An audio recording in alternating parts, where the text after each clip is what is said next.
Dito po sa pagbibigay po ng 62,000 laptops and smart TVs, kasama po dyan pag may laptop or may gadget ka, merong maintenance yan eh. May inilaan din po ba Yes tayong po. budget for maintenance itong mga laptops at smart TV para lang masiguro natin yung long-term usage nito sa mga eskwelahan na pagbibigyan?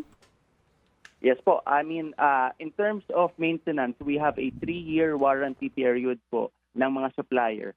Kasama po yan sa guidelines bago sila mag-qualify.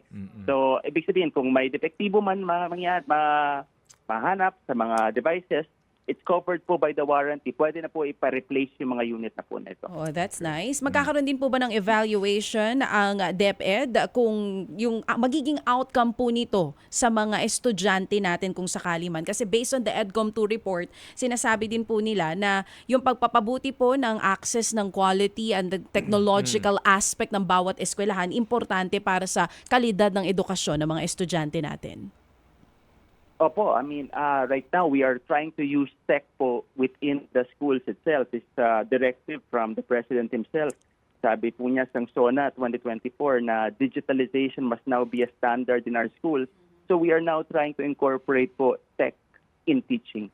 So we're developing new ways of teaching, new ways of learning. So, what's the next step po for DepEd? Magkakaroon po ba tayo ng more trainings for digitalization para sa ating mga guro?